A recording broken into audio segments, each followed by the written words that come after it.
कञ्चन भयो मन अब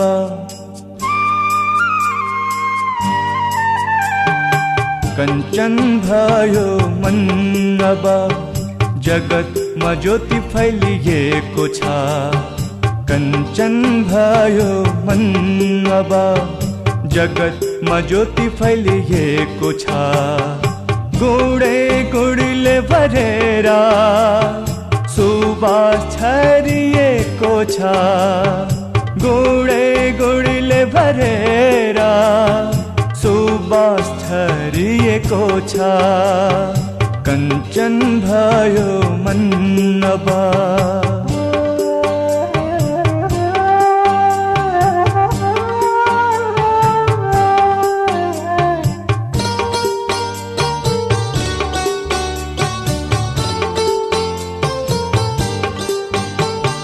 भयो उज्यालो जगतमा जब भयो तिमी मेरो भयो उज्यालो जगतमा जब भयो तिमी मेरो छुट्यो मोहको बन्धन पाई सहारा तिम्रो साकार भयो सपना मेरो मनमा उमंग छाएको छ गुडे गुडीले भरेर सुबास छरिएको छ गुडे गुडीले भरेर सुबास छरिएको छ कञ्चन भयो मन अब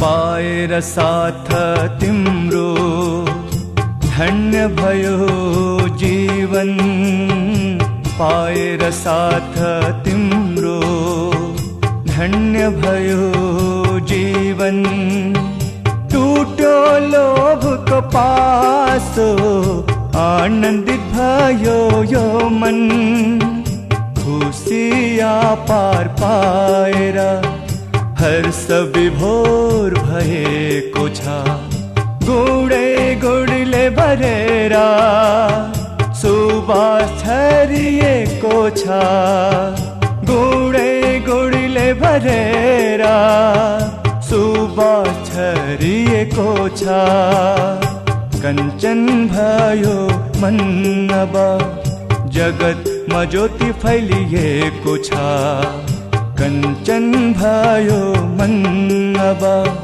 जगतमा ज्योति फैलिएको छ गुडे गुडीले भरेर सुबास छरिएको छ गुडे गुडीले भरेर सुबास छरिएको छ कञ्चन भयो मन अब ओम शान्ति।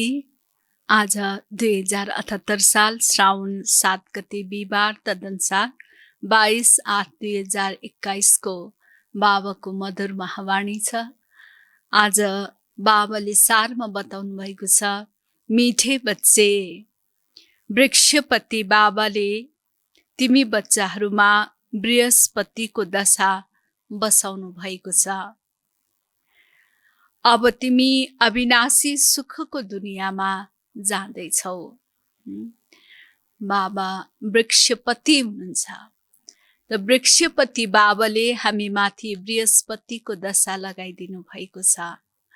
त्यसैले बृहस्पतिको दशा लाग्छ भने हर चीज राम्रो हुँदै जान्छ। हर कुरामा विजय प्राप्त, उन्नति, प्रगति र सुख, शान्ति, खुशी हर चीजहरू प्राप्ति हुने गर्दछ। यस्तो दशा बाबाले हामी बच्चाहरूमाथि लगाइदिनु भएको छ। त्यसैले बाबा हामी बच्चाहरूलाई अविनाशी सुख दिनुहुन्छ र अविनाशी सुखको दुनियाँमा बाबाले हामीलाई लैजाँदै हुनुहुन्छ। प्रश्न, अविनाशी बृहस्पतिको दशा कुन बच्चाहरूमा बस्छ, उनीहरूको निशानी के हुन्छ? बाबाले बृहस्पतिको दशा त लगाइदिनु भयो, तर यो दशा कुन चाहिँ बच्चाहरूमा बस्छ, त्यसको चिन्ह के हुन्छ? बाबाले प्रश्न गर्नुभएको। त बाबा भन्नुहुन्छ, जो बच्चाहरूले जीवन छँदै देहका सबै सम्बन्धहरूलाई त्यागेर आफूलाई आत्मा निश्चय गर्छन्। बृहस्पतिको दशा त्यस्तो बच्चाहरूमा पर्छ जो बच्चाहरूले जीवन छँदै देहका सबै सम्बन्धहरूलाई त्यागेर आफूलाई आत्मा निश्चय गर्छन्। यो जीवनमा छ, यो शरीरमा छ, तर रहँदा रहँदै पनि देहको सब सम्बन्धहरूलाई उसले त्यागेर आफूलाई आत्मा निश्चय गर्छ। यस्ता निश्चय आत्मिक बुद्धि भएका बच्चाहरूमा बृहस्पतिको दशा बस्छ। यसैले आत्मिक बुद्धि भन्नाले आत्मिक स्वरूपमा स्थित रहने, उनको हर जुन कर्मबाट आत्मिक गुणहरू झल्किन्छ। आत्मिक निश्चय, आत्मिक बुद्धि भएका बच्चाहरूमा बृहस्पतिको दशा बस्छ। उनीहरूको नै सुखको गाइन्छ। अतीन्द्रिय सुख गोप गोपिनीहरूसँग सोध। यसले यसको गायन रहेको छ कि अतीन्द्रिय सुख कस्तो हुन्छ भनेर जान्नु परेमा त्यो कोसँग सोध्ने? यस्तो अनुभव कसलाई भएको हुन्छ त? गोप गोपिनीहरूसँग हुन्छ। उनीहरूको खुसी कहिल्यै पनि हराउन सक्दैन। गोप गोपिनीहरूमा कहिल्यै पनि खुसी हराउन सक्दैन। अर्थात् जो आत्मिक निश्चय बुद्धि आत्माहरू छन् त उनीहरूमा सदा नै खुसी रहेको हुन्छ, किनकि उनीहरूको हर कर्म, हर व्यवहारमा सत्यता रहेको हुन्छ, पवित्रता रहेको हुन्छ, सुख रहेको हुन्छ, शान्ति, प्रेम, आनन्द, खुसी, यो सब कुराहरू रहेको हुन्छ, शक्ति रहेको हुन्छ, जसले गर्दाखेरि उनीहरूमा सदा नै सुख खुसीको अनुभूति भइरहेको हुन्छ। गीत ओम नमो शिवाय। ओम शान्ति। बच्चाहरूले बाबाको महिमा सुन्यो। बाबाको महिमा ओम नमो शिवाय।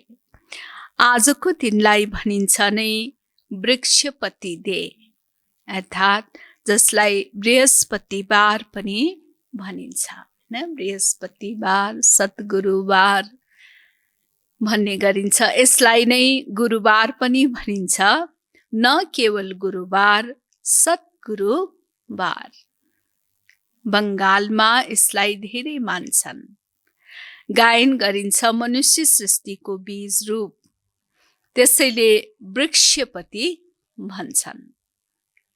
बीज भएपछि पात पनि हुने भयो। बीज जब हुन्छ भने त त्यसैबाट पात निस्किन्छ। वृक्षको बीजलाई पिता पनि भनिन्छ। त्यसबाट वृक्ष उत्पन्न हुन्छ। बीजबाट नै फेरि तुसारो आउँछ अनि पात निस्किन्छ। यो हो मनुष्य सृष्टि रूपी वृक्ष। यसको बीज माथि हुन्छ। अरू बोट बिरुवाको बीज जमिन मुनि तल रहेको हुन्छ भनेदेखि हामी मनुष्य सृष्टि रूपी वृक्षको बीज माथि परमधाममा रहनुहुन्छ। तिमीले जानेका छौ हामी बच्चाहरूमाथि अब अविनाशी वृक्षपतिको दशा छ, किनकि अविनाशी स्वराज्य मिलिरहेको छ। बाबाबाट नै हामीलाई अविनाशी आफ्नो स्वराज्य मिलिरहेको छ। सतयुगलाई भनिन्छ नै अविनाशी सुखधाम, कलियुगलाई भनिन्छ विनाशी दुःखधाम। यो संसार के छ? विनाशी छ र साथै दुःखधाम छ। चारैतर्फ दुःखै दुःख छ। अब दुःखधामको विनाश हुनु छ। त्यसैले यो दुःखधाम पनि सदा रहिरहँदैन। यो पनि अब जाने बेला भएको छ। सुखधाम अविनाशी हुन्छ, आधा कल्प चल्छ। जुन अविनाशी वृक्षपतिले स्थापना गरिरहनु भएको छ। शिव बाबाले नै के स्थापना गर्दै हुनुहुन्छ? सुखधामको स्थापना गर्दै हुनुहुन्छ। बच्चाहरूले सेवाको लागि पोइन्टहरू नोट गर्नुपर्छ। प्रदर्शनीमा यी मुख्य पोइन्टहरू सम्झाउनको लागि छन्, किनकि मनुष्यले त केही पनि जानेका छैनन्। मनुष्यले केही कुरा जानेको छैन। त्यसैले उनीहरूलाई राम्ररी सम्झाउनको लागि बाबाले बुद्धिमा यी पोइन्ट्सहरू राख्नको लागि भन्दै हुनुहुन्छ। वास्तवमा यो हो ज्ञान। अहिले बाबाले यो ज्ञान दिनुहुन्छ नै नयाँ र पुरानो दुनियाँको बीचमा फेरि यो प्राय लोप हुन्छ।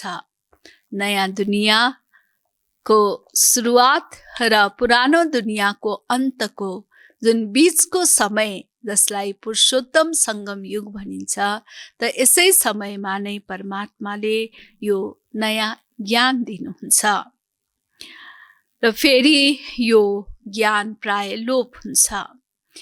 देवताहरूलाई यो ज्ञान हुँदैन, बिर्सिहालिन्छ। यदि यो चक्रको ज्ञान हुने हो भने त फेरि राजाइमा मजा नै आउँदैन।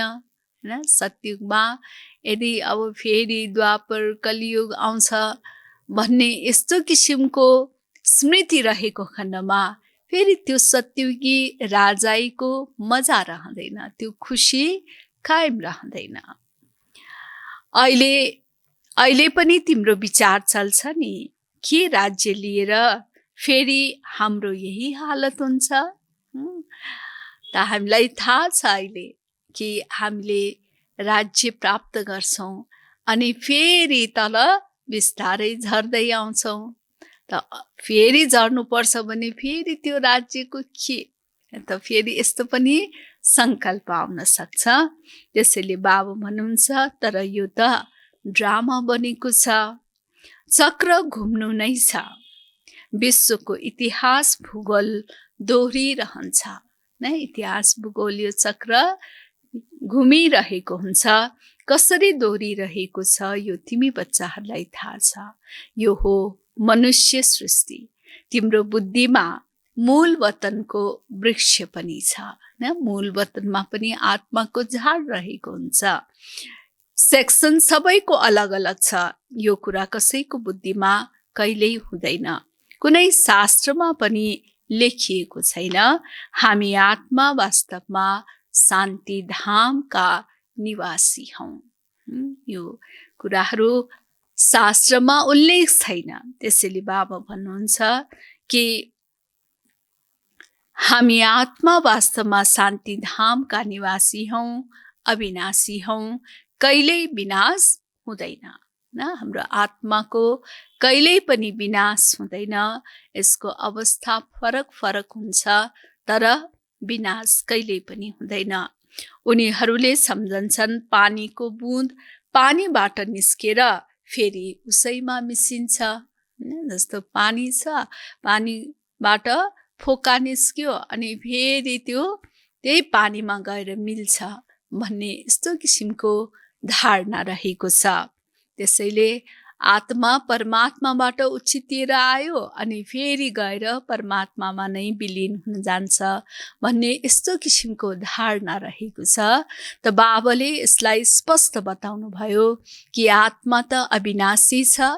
त्यसैले आत्मा कुनै परमात्माबाट टुक्रिएर आएको पनि होइन र परमात्मामा विलिन हुने पनि कुरा छैन। त तिम्रो बुद्धिमा सारा रहस्य छ, आत्मा अविनाशी हो जसमा सारा पार्ट भरिएको छ।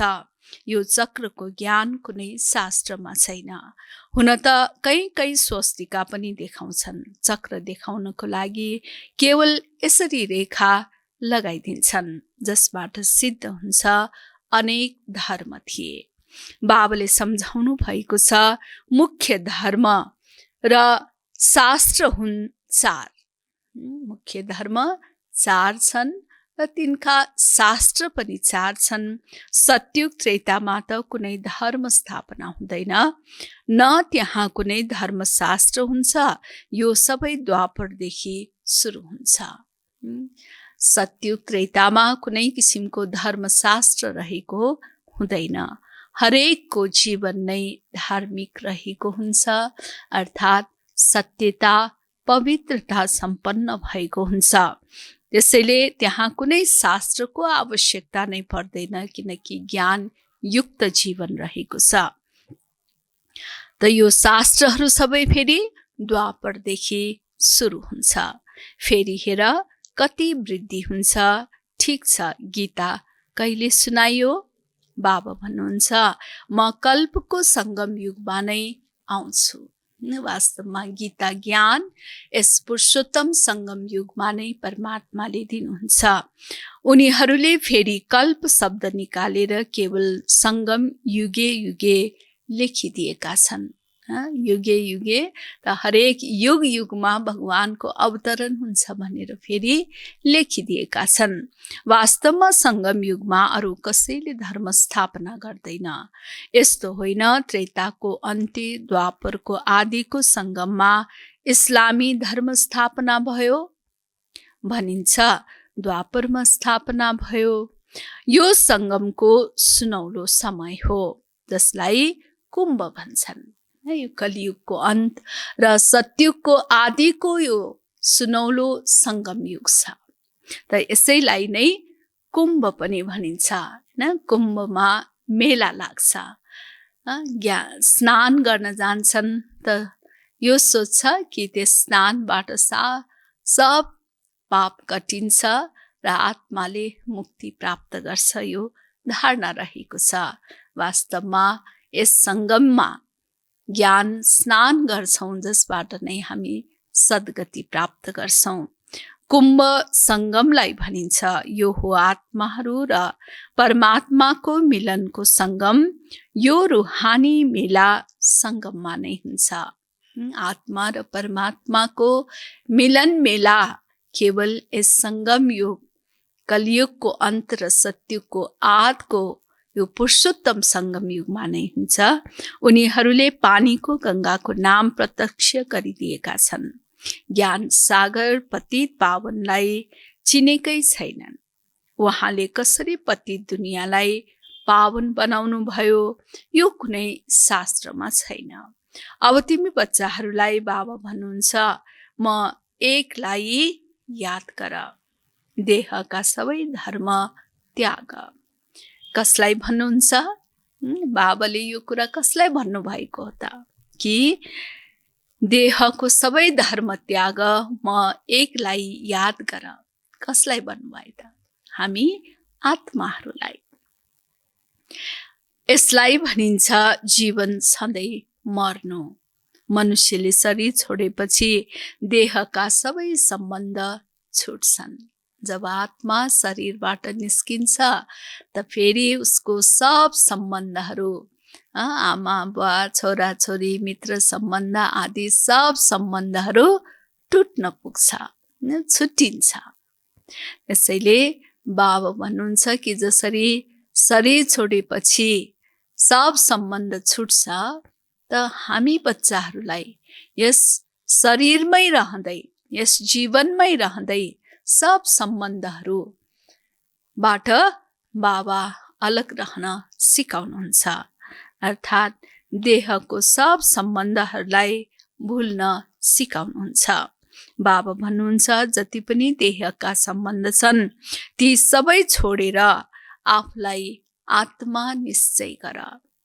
निश्चय आत्मिक बुद्धि बन।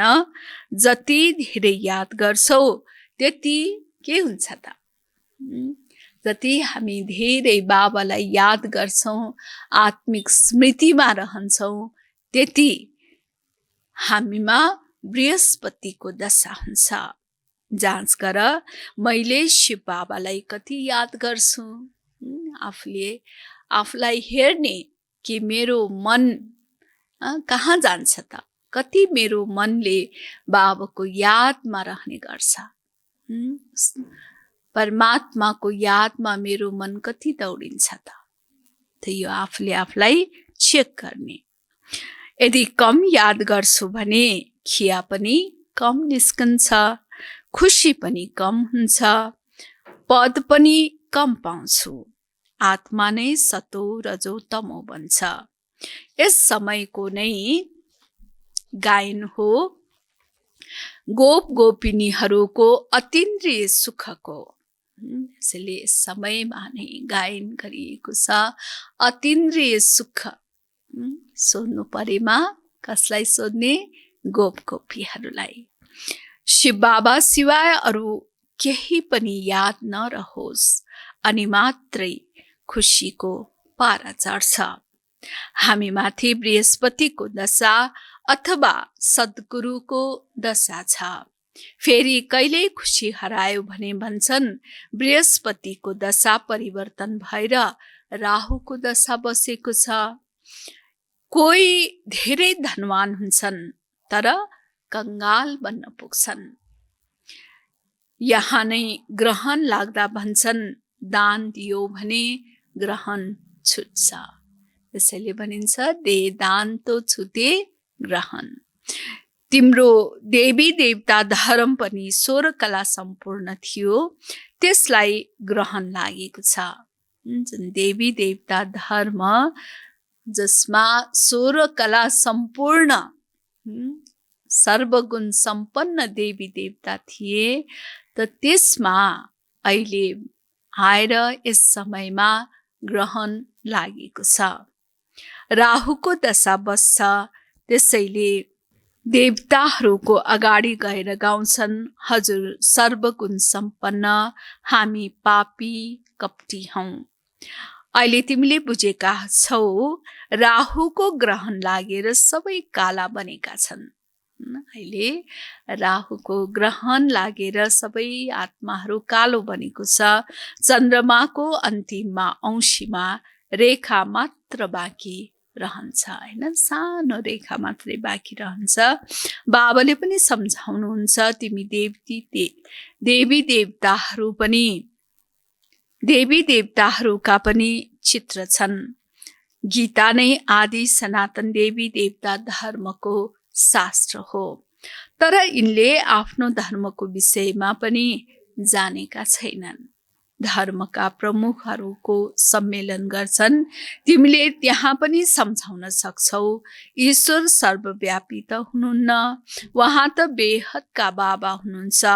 बच्चाहरूलाई आएर वर्षा दिनुहुन्छ, साधु सन्त आदिलाई त वर्षा मिल्दैन। त्यसैले मानुन् कसरी? तिमी बच्चाहरूलाई नै वर्षा मिल्छ। मुख्य सिद्ध गर्ने कुरा हो ईश्वर सर्वव्यापी हुनुहुन्न। शिव जयन्ती हुन्छ। शिव जयन्ती भन अथवा रुद्र जयन्ती भन, रुद्रले यो ज्ञान यज्ञ रच्नुहुन्छ। रुद्र अर्थात् शिव बाबा। शिव बाबाले नै यो ज्ञान यज्ञ रच्नुहुन्छ। हो त शिव नै। उही गीता ज्ञान यज्ञ हो जसबाट विनाश ज्वाला प्रज्वलित भएको हो। यथार्थमा तिमीले देखेका छौ कसरी निराकार बाबाले रुद्र ज्ञान यज्ञ रच्नु भएको छ, हैन? कसरी बाबाले यो यज्ञ रच्नु भएको छ, यसको यथार्थ ज्ञान हामी बच्चाहरूलाई नै रहेको छ। सरकारले त केही पनि गर्न सक्दैन। यो बेहदको यज्ञ हो। यसमा सारा पुरानो दुनियाँ स्वाहा हुन्छ। बाँकी ती सबै त हुन् जिस्मानी यज्ञ। कति रात दिनको फरक छ। बाबा भन्नुहुन्छ यो रुद्र ज्ञान यज्ञ हो, विनाश पनि हुनु छ। तिमी पास भएपछि पुरा योगी र ज्ञानी बन्छौ। फेरि तिम्रो लागि त नयाँ दुनियाँ स्वर्ग चाहिन्छ। नर्कको अवश्य विनाश हुनुपर्छ। राजस्व अश्वमेध शब्द पनि ठिक छ। घोडालाई स्वाहा गर्छन्। वास्तवमा हो तिम्रो यो रथ वा देह नै, यो देह नै के हो? अश्व हो, घोडा हो। त बाबा भन्नुहुन्छ यसको स्वाहा गर, अर्थात् देहको भान अभिमानलाई स्वाहा गर्ने, त्याग गर्ने। एउटा दक्ष प्रजापति यज्ञ पनि रहेछन्, त्यसको पनि कथा छ।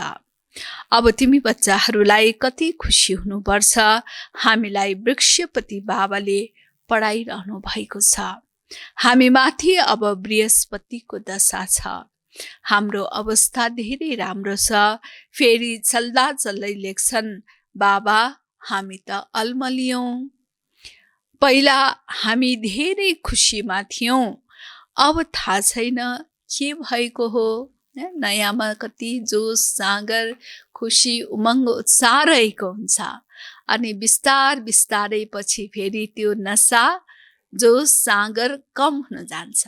किन कि सुरुमा केवल एक बाबामा मात्रै ध्यान केन्द्रित रहेको हुन्छ। पछि फेरि अनेकलाई देख्न थाल्छ, अनेकसँग तुलना गर्न थाल्छ, कम्पिटिसन हुन थाल्छ, अवगुणहरू हेर्न थाल्छ, परचिन्तन हुन थाल्छ। अनि फेरि त्यो नसा कम हुँदै जान्छ। खिया लाग्न थालेपछि फेरि त्यो चमक रहँदैन। त्यसैले बाबा भन्दै हुनुहुन्छ कि फेरि चल्दै लेख्छन्, बाबा हामी त अल्मलियौँ। पहिला हामी धेरै खुसीमा थियौँ, अब थाहा छैन के भएको हो। यहाँ आएर बाबाको बन्नु विशेष यात्रा हो। त्यहाँ तीर्थयात्रामा जान्छन् भने कति पैसा खर्च गर्छन्। अब यहाँ त दान गर्ने कुरा छैन, यिनमा केही पनि पैसा खर्च गर्नु छैन।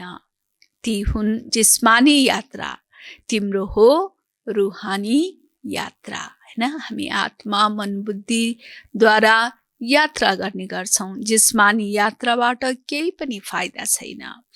गीतमा पनि छ नि, चारौं तरफ लगायौं फेरा, फेरि पनि जन्म जन्मान्तर दूर रह्यौं। चारौं तरफ लगाए फेरे, फिर भी हरदम दूर रहे भनिन्छ। अहिले तिमीले बुझेका छौ कति यात्रा गर्यौं होला। कहीं न कहीं मनुष्य अवश्य जान्छन्। हरिद्वारमा गंगाजीमा अवश्य जान्छन्। गंगालाई पतित पावनी सम्झन्छन् नि। अब वास्तवमा तिमी हौ को त? हरिद्वारमा जान्छन्, गंगा स्नान गर्छन्, गंगाजीलाई नै पतित पावनी भनिन्छ। त बाबा भन्नुहुन्छ कि अब वास्तवमा तिमी हौ सच्चा को ज्ञान गंगाहरू। तिम्रो पासमा पनि धेरै आएर ज्ञान स्नान गर्छन्। बाबाले सम्झाउनु भएको छ, सद्गुरु एउटै हुनुहुन्छ। सर्वका सद्गति दाता एक सद्गुरु सिवाय अरु कुनै गुरु छैन। बाबा भन्नुहुन्छ, म कल्प कल्प संगम युगमा आएर तिमीलाई सद्गति दिएर पुजारीबाट पूज्य बनाउँछु।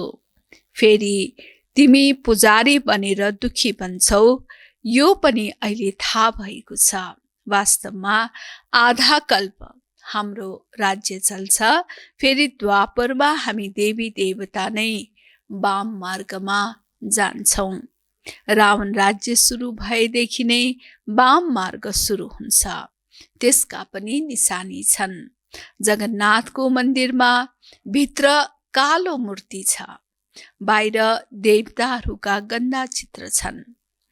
त्यति बेला मैले पनि के हो भनेर कहाँ बुझेको थिएँ र? कसले भन्नुभयो यो कुरा? ब्रह्मा बाबाले। बेकारी मनुष्यले बेकारी दृष्टिले देख्छन्, त्यसैले सम्झन्थे देवताहरू पनि बेकारी थिए। यो लेखिएको छ, देवताहरू वाम मार्गमा जान्छन्। ड्रेस पनि देवताहरूको बनाइदिएका छन्। यहाँ पनि दिलवाडा मन्दिरमा माथि स्वर्ग देखाइएको छ, तल तपस्यामा बसेका छन्। यी सबै रहस्यहरूलाई अरू कसैले जानेको छैन। यस मन्दिरमा माथि सिलिङमा सब स्वर्ग कुँदेको छ, तल तपस्या गरेका छन्। यसको वास्तविक अर्थ बाबाले नै अहिले हामीलाई बताइदिनु भएको छ। यहाँ पनि दिलवाडा मन्दिरमा माथि स्वर्ग देखाइएको छ, तल तपस्यामा बसेका छन्। यी सबै रहस्यहरूलाई अरू कसैले जानेको छैन। बाबाको त अनुभवी रथ छन् नि, ब्रह्मा बाबा अनुभवी हुनुहुन्छ। तिमी बच्चाहरूले अहिले बुझिरहेका छौ, आत्माहरू र परमात्मा अलग रहे बहुकाल। लामो समयदेखि आत्मा र परमात्माको बिछोड भएको थियो। तिमी जो पहिला अलग भयो, फेरि तिमी नै आएर पहिला मिल्छौ। सत्युगका फर्स्ट प्रिन्स हुन् श्री कृष्ण। श्री कृष्णको पिता पनि त हुन्छन् नि। कृष्णका मात पितालाई यति धेरै केही देखाउँदैनन्, केवल देखाउँछन् शिरमा राखेर नदीबाट पार लिएर गए। राजाए आदि केही पनि देखाएका छैनन्। उनको पिताको महिमा किन छैन? अहिले तिमीले जानेका छौ, श्री कृष्णको महिमा धेरै छ, त पिताको महिमा कृष्णको तुलनामा रहेको छैन। त यस्तो किन भयो त? बाबा भन्नुहुन्छ, अहिले तिमीले जानेका छौ, यस समयमा कृष्णको आत्माले राम्रोसँग पढाइ पढेको छ, जसकारण मात पिताले भन्दा पनि उच्च पद पाए। तिमीले बुझेका छौ, हामी श्री कृष्णको राजधानीमा थियौं, स्वर्गमा त थियौं नि। फेरि हामी चन्द्रवंशी बन्यौं, अब फेरि सूर्यवंशी बन्नको लागि श्रीमतमा चलेर पावन बनेर पावन दुनियाँको मालिक बन्छौं। हरेकले आफ्नो अवस्थालाई देख्न सक्छौ। यदि हामीले यस समयमा शरीर छोडिदियौं भने कस्तो गति पाउँछौ? यस्तो अहिले यस समयमा हामीले यो शरीर छोडेर तुरुन्तै हामी आत्मा यस शरीरबाट अलगिन्छौं भने हाम्रो के अवस्था हुन्छ? कस्तो गति पाउँछौं? हरेकले बुझ्न सक्छ। जति बाबालाई याद गर्छौ, त्यति विकर्म विनाश हुन्छ। मनुष्यलाई कुनै आपद वा दुःख आउँछ वा कंगाल बन्छन् भने साधुहरूको पासमा गएर सत्संग गर्छन्। फेरि मनुष्यले सम्झन्छन्, यो त भगत हो, ठगी कहाँ गर्छ। र यस्ता मानिस पनि 2-4 वर्षमा धेरै धनवान बन्छन्। गुप्तमा उनीहरूको धेरै पैसा हुन्छ। हरेकले आफ्नो बुद्धिद्वारा बुझ्न सक्छ, तिमीहरूमा पनि धेरै छन् जसले धेरै कम याद गर्छन्। त्यसैले बाबा भन्नुहुन्छ, आफ्नो कल्याण चाहन्छौ भने के गर्ने? हामी बच्चाहरूको उन्नति कल्याणको लागि बाबा युक्ति बताउँदै हुनुहुन्छ। यदि हामी उन्नति अथवा कल्याण आफ्नो गर्न चाहन्छौँ भने त के गर्नुपर्छ त? बाबा भन्नुहुन्छ कि आफूसँग नोटबुक राख, नोटबुक राख्ने, ताकि मैले कति घण्टा बाबाको यादमा बसेको छु, म कति बाबाको श्रीमतमा चलिरहेको छु। र यसरी आफूलाई चेकिङ गर्दै हामीले नोटबुकमा नोट गर्ने। चार्ट नोट गर, म सारा दिनमा कति समय यादमा रहेँ। मनुष्यले त सारा जीवनको पनि इतिहास वा जीवनी लेख्छन्।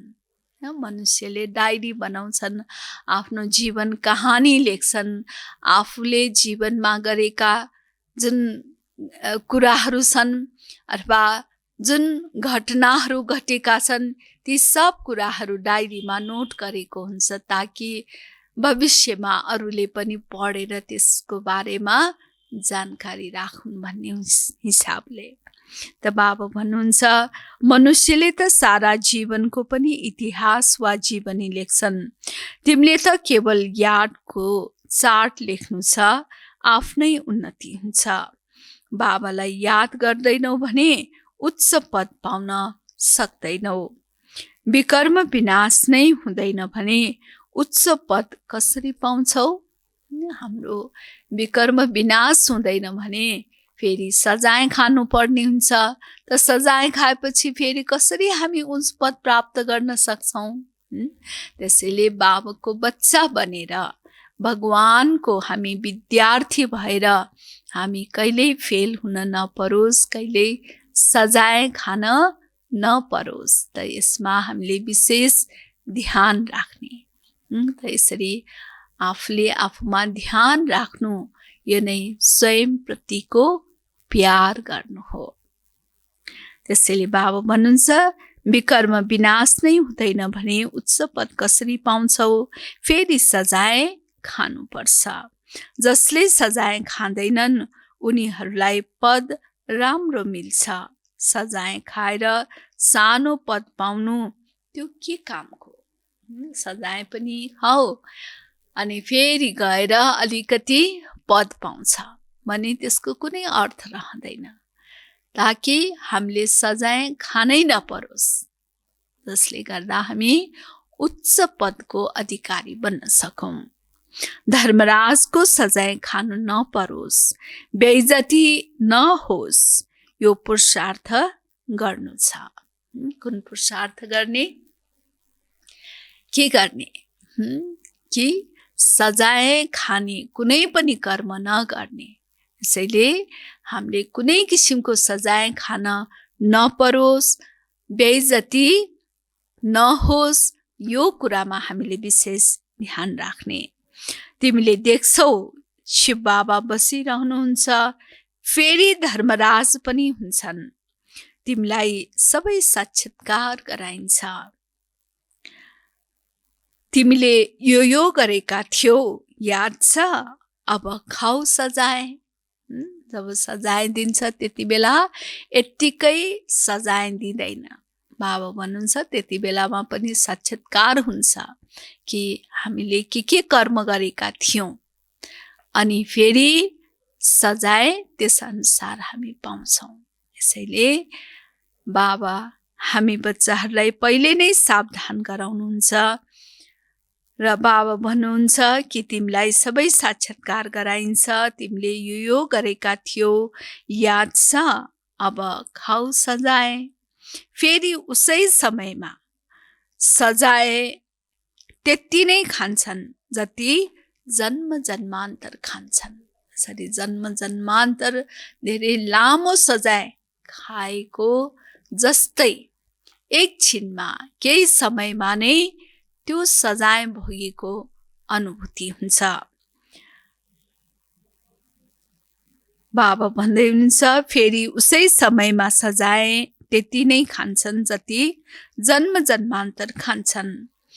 अन्तिममा थोरै रोटी टुक्रा मिल्यो, त्यसबाट के फाइदा? सजाय त खानु हुँदैन, आफ्नो अवस्थाको जाँच गर्नु छ।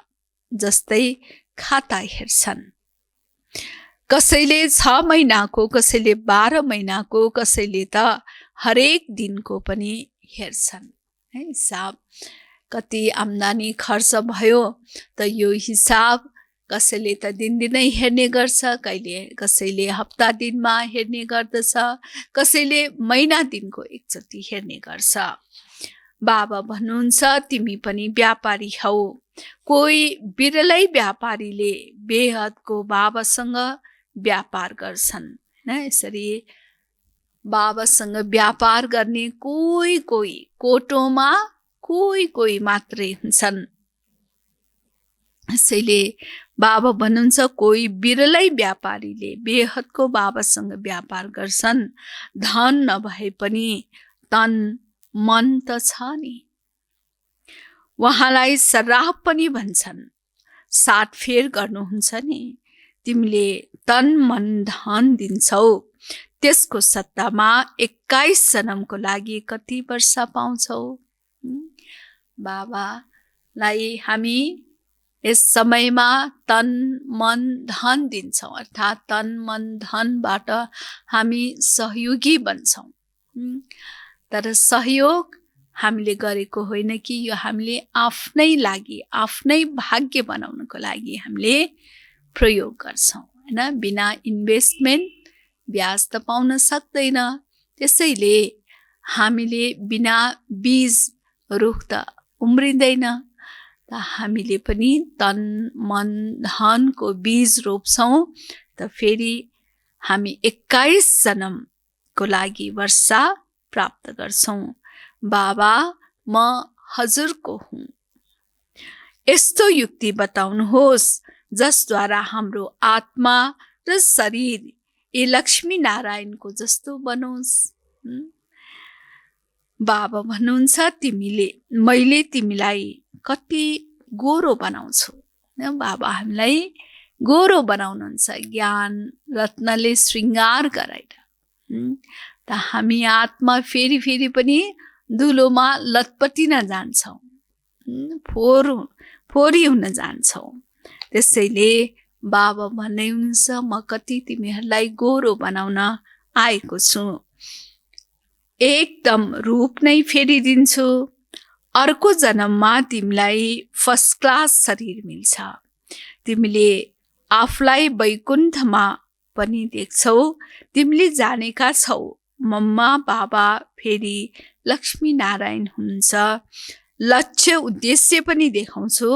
अब जसले जति पुरुषार्थ गर्छ, यदि पुरुषार्थ पुरा गर्दैनन्, धुमचक्र मचाउँछन् भने आफ्नो पद नै भ्रष्ट गर्छन्। त्यसैले जसले जति पुरुषार्थ गर्छन् त्यही अनुसार नै प्राप्ति गर्छन्। यदि पुरुषार्थ गर्दैनन् हैन, अनेक किसिमको कचकच भइराख्छ, अनेक विघ्नहरू हाल्ने गर्दछ भनेदेखि फेरि आफ्नो पद भ्रष्ट हुन जान्छ, आफ्नै घाटा पर्न जान्छ। त्यसैले बाबा हामीलाई समयमा सावधान गराउनुहुन्छ र आफूले आफूलाई हेर्न सिकाउनुहुन्छ कि म कस्तो काम गरिरहेको छु, मेरो कामबाट कुनै विकर्म त भइरहेको छैन।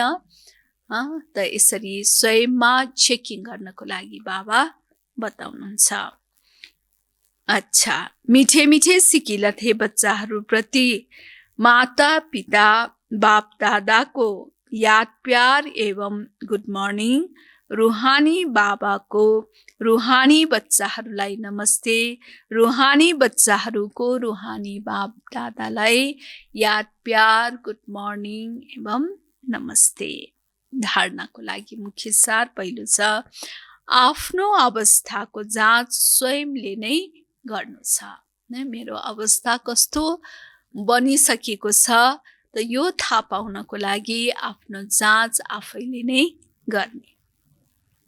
आफ्नो कल्याणको लागि डेली डायरी राख्नु छ, जसमा यादको चार्ट नोट गर्नु छ।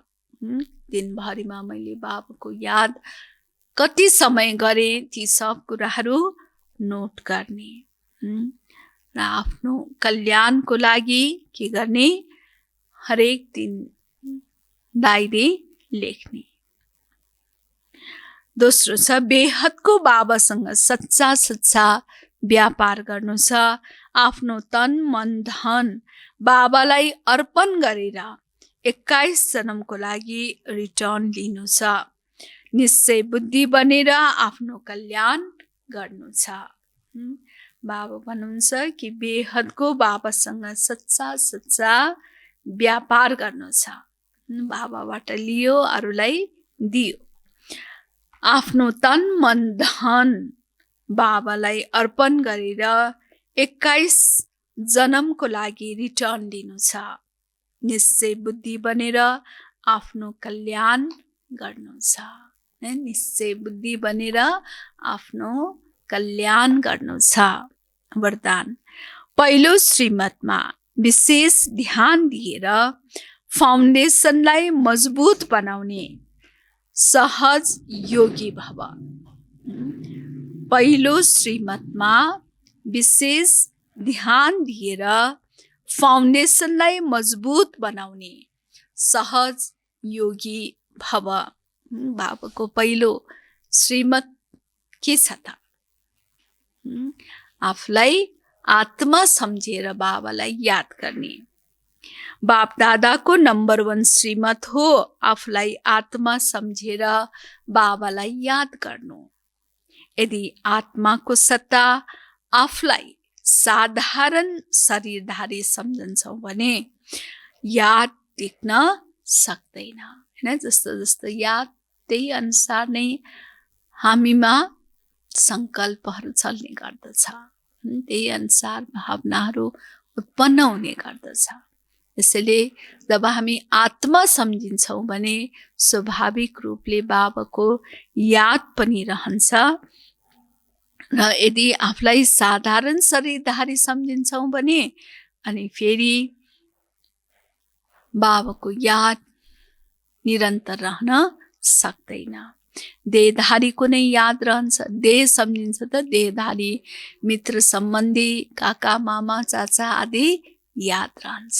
त्यसैले आत्मा सम्झेमा परमात्मा बाबाको याद सहज रूपले रहन्छ। जब कुनै दुईवटा चिजहरू जोडिन्छ भने पहिले समान बनाइन्छ। त्यस्तै आत्मा सम्झेर याद गर्छौँ भने याद सहज हुन्छ। यो श्रीमत नै मुख्य आधार हो। यस कुरामा बारम्बार ध्यान दियौँ भने सहज योगी बन्छौँ। त्यसैले बाबा भन्दै हुनुहुन्छ कि श्रीमत नै मुख्य आधार हो यादलाई सहज बनाउने। त्यसैले यो कुरामा हामीले बारम्बार ध्यान दिन्छौँ भने सहज योगी बन्छौँ। श्लोकन, कर्म आत्माको दर्शन गराउने दर्पण हो। कर्म हाम्रो व्यवहार कर्म जुन छ यो आत्माको दर्शन गराउने दर्पण हो। त्यसैले कर्मद्वारा शक्ति स्वरूपलाई प्रत्यक्ष गर। कर्मद्वारा शक्ति स्वरूपलाई प्रत्यक्ष गर्ने। ओम शान्ति।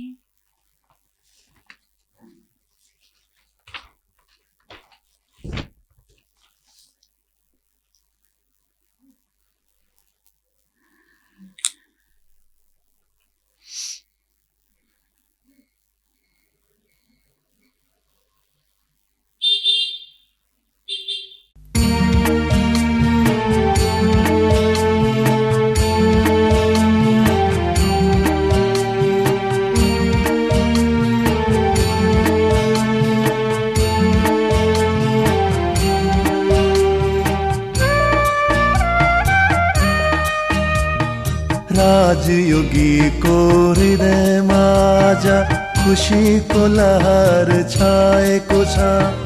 राजयोगीको हृदयमा आज खुसीको लहर छाएको छ। शिव बाबाको साथ पाएर आत्मा पवित्र बनेको छ। शिव बाबाको साथ पाएर आत्मा पवित्र बनेको छ। राजयोगीको हृदयमा जा।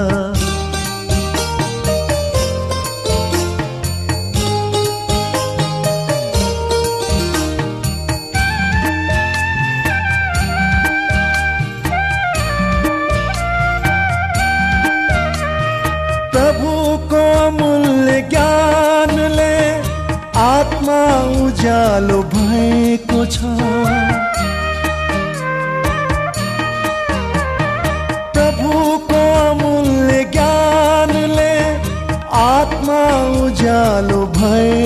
छ उनकै दृष्टि पर्नाले आज सृष्टिको काया बदलेको छ।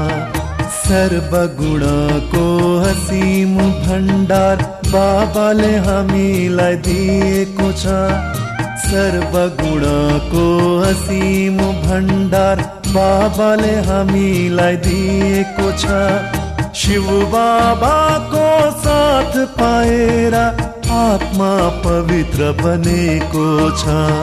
शिव बाबाको साथ पाएर आत्मा पवित्र बनेको छ। राजयोगीको हृदयमा आज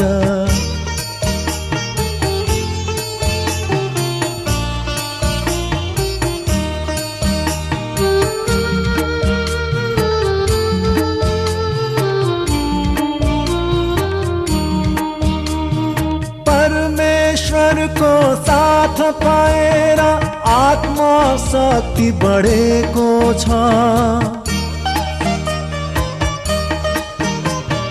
परमेश्वरको साथ पाएर आत्मा शक्ति बढेको छ।